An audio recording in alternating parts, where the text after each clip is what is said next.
turning up this evening and giving up a bit of your precious time. I know you're all busy people. So the flavour of the presentation this evening really is just to explain very briefly who True Adventure are and kind of what gives us the credibility to be able to deliver trips like this and expeditions like this to your daughters.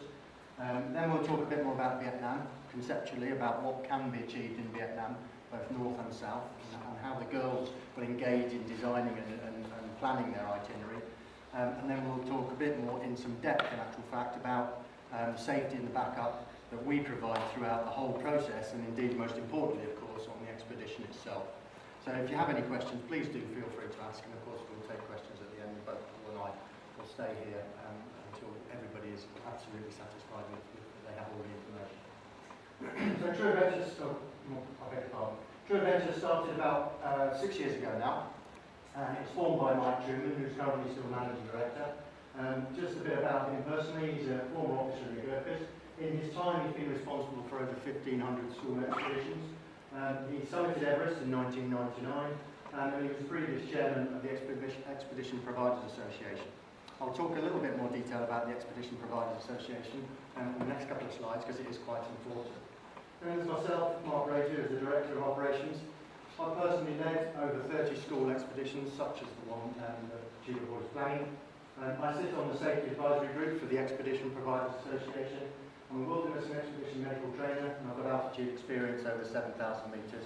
So together, myself and Mike, have got a reasonable amount of experience delivering these type of expeditions, and indeed being practitioners and facilitators of expeditions such as this. So not just organising them, but physically leading them and taking part in them as well.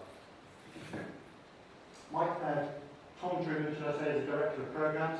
And the programme, the flavour, or the nature of the programme will come out as we go through the presentation. But generally, it's the programme between now and the point of departure. And that's about 18 or 20 months, as you know, but it is an important part of the actual trip, because it's not just a trip to Vietnam. There's a whole host of things we go through in terms of planning, research and training that the girls start to organise themselves for the trip. And Tom's in charge of that. He's a wilderness medical trainer also. He's experienced in all of our destinations, and he's a fellow of the Royal Geographical Society. We have a medical advisor called Dr. Raj Joshi.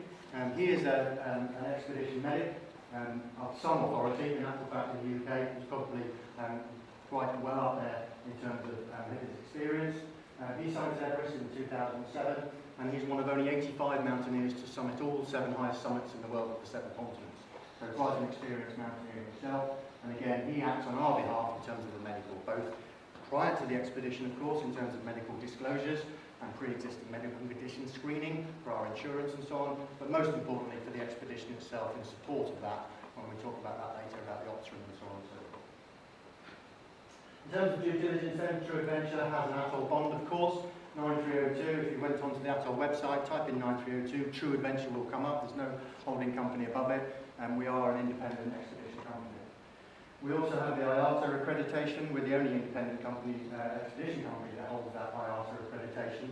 That one is slightly more, it's a slightly enhanced inspection, if you like, financial inspection, to get that accreditation. I mentioned the Expedition Providers Association and how important that was. The Expedition Providers Association is the awarding body for the Quality Badge. Now, the Learning Outside the Classroom, the Quality Badge, was an initiative that was set up some years ago now. Both Mike and I sat on the working group for that.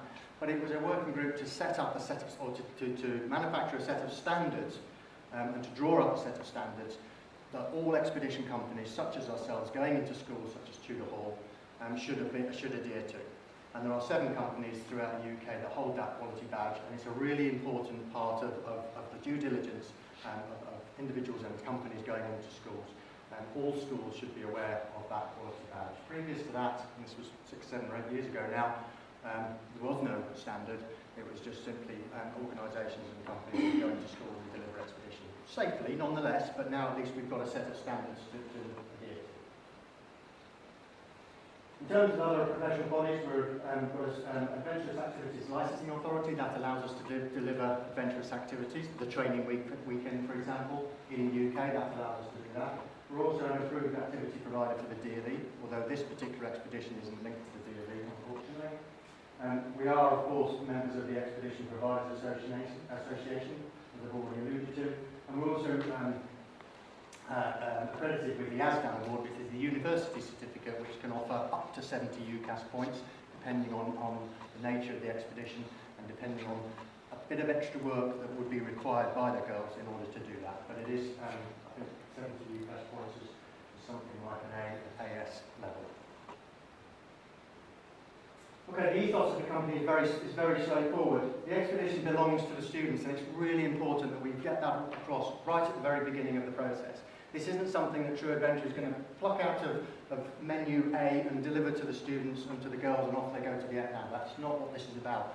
This is all about the girls taking responsibility, having an understanding of what they want to achieve, both individually and as a group collectively, and then manufacturing and designing an itinerary to meet those needs. And it's all about that personal development flavour right the way through, a really important part of our ethos. And as I say, it is a development programme and not just a visit to an exotic location. True Adventure pride themselves in delivering a personal approach with all our schools. We're only a small company. Our experience hopefully does mean that we punch above our weight slightly, but we are only a small company. We deliver to 35 to 40 schools year on year, and we intend to stay that way. And we have no aspirations to be bigger than that. That allows us to be able to get to know the schools, to get to know Paul, to get to know the girls, to deliver exactly what the girls want as far as the expeditions are concerned. It also allows us to know and have an understanding of the strengths and weaknesses within the group as we're offering advice and so on and so forth for the itinerary itself. So the expedition aim is fairly straightforward. It's to offer the Tudor girls a true expedition experience and enabling the development of life skills and leadership. And it is absolutely that. Group dynamics, strengths and weaknesses within the groups, all that stuff will come out on expedition. Indeed, it will come out on the training weekend and perhaps in the classrooms as we're going through the facilitation meetings designing the itinerary. Certainly on the expedition in itself, arriving in Hanoi in North Vietnam, for example, having 3 or 4 days in Hanoi and then moving to a project site in Hoi An or in Mao Chai province or somewhere remote like that, the strengths and weaknesses within the team, individually and collectively, will change. The dynamics change because people are outside their comfort zone. And it's really important that as we move through our life and develop ourselves and move into careers and so on and so forth, that we have an understanding of how best to get the best out of a group, to lead a group, to manage a group, and facilitate the group needs and so on. And that's what these expeditions are all about. Responsibility for others. Leadership is a key part of this expedition, absolutely key part of it. And again, that flavour of that leadership and the participation in leadership will come out through the process, so that by the time they go on expedition and they're due to depart in the summer of 2015, the girls will know that at some point throughout the expedition, every girl will have a chance, 1 or 2 chances of leading the rest of the team, making decisions, feeling the weight of responsibility, feeling the weight of leadership. And we review those qualities and the way that the individuals lead and manage groups. We review that regularly to get the best out of everybody. Giving something back, certainly in terms of the project, and we'll talk a bit more depth about that in a little while. But the project is a key part of this expedition. We'll spend some time in the community giving something back. And we'll talk, as I say, in a bit more detail about that as we go through it. Budgeting, a key life skill, of course. During the pre-departure arrangements, the girls will start to design this itinerary and we'll start to budget the itinerary. They'll start to look at what they can afford to do and perhaps what they can't afford to do in terms of that budget. When they arrive in country or just before they arrive in country, they'll be given the budget in cash. Might be several thousand US dollars, be given that in cash, and they'll have to manage that budget throughout the whole expedition. Of course, there's an umbrella above them and a safety net beneath them to make sure that that's managed correctly, because we can't have them staying in the Hyatt in Hoi An and then not having any money for the rest of the expedition, much as I'm sure that would be a delightful way to start this expedition. But that's managed carefully by, obviously, the school staff and by our technical leaders that we put in place, and I'll talk a bit more about those in a little while.